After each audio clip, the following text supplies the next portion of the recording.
And for today's vlog, sa wakas ay inaya na din kaming mag-ina na i-date at ispasyal ng aking partner. Ilang buwan ba naman ako nakakulong sa bahay at paulit-ulit na nakaka-drain na routine. Buti naman at naisipan niya yung igala kami mag-ina. Lalo sa panahon ngayon na napakainit naman talaga at summer naman na kasi. Habang nakasakay kami sa jeep, isabi ko kuhanan ko sila ng mag-ama ng picture at video. Ganun naman talaga tayong mga mami pag si partner may hawak kay baby, panay tayo video at kuha ng mga picture. Unlike naman kasi sa mga daddy, panay cellphone. Tapos AI drama pang pinapanood ng mga yan. Tapos walang ending yun ha. Sign na talaga na tumatanda na ata partner ko. Trentahin na kasi. Pagdating namin, todo kuha na naman ako ng video. Kasi sabi ko pang affiliate ko, baby carrier ni baby. Yan na nga nakarating na nga kami sa SM at napakalamig naman talaga dito. Ang sarap tuloy magdala ng banig at unan para dito na magpahinga at matulog. Thank you daddy, ginala mo kami. Kahit nagbubunga nga ako araw-araw, ikaw naman kasi kulang na nga sa lambing. Ang tagal mo pa na pag-isipang igala kami. Magwi-withdraw na nga kami ng sinahod namin dito kay Papa Mets. Sahod ng partner ko pala. Sa sobrang laki ba naman ng sinahod ko kay Papa Mets, hindi kakayanin withdrawin.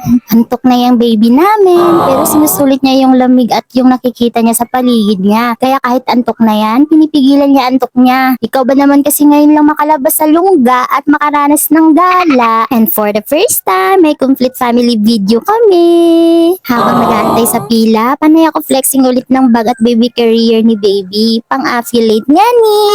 Talaga namang sinisipagan ko mag-affiliate. Ikaw ba naman makatikim ng unang withdraw o sahod kay Toktik? Parang lalo tuloy ako ginanahan mag-post at mag-promote. Legit naman talaga nakapagsipag at tiyaga may aanin ka. Bilang full-time mom, gusto ko pa rin makatulong sa partner ko para naman mabawasan yung pinapasan niyang responsibilidad. Kahit nga inaaway ko lagi yung partner ko, mahal ko pa rin yan. At mahal pa rin ako kahit sobrang tupakin ko. Dahil talaga namang napakabait na partner maalaga since the day we meet. Di yan nagbago. Nagbago lang yung katawan niyan na kung dati macho, ngayon gwapo na lang.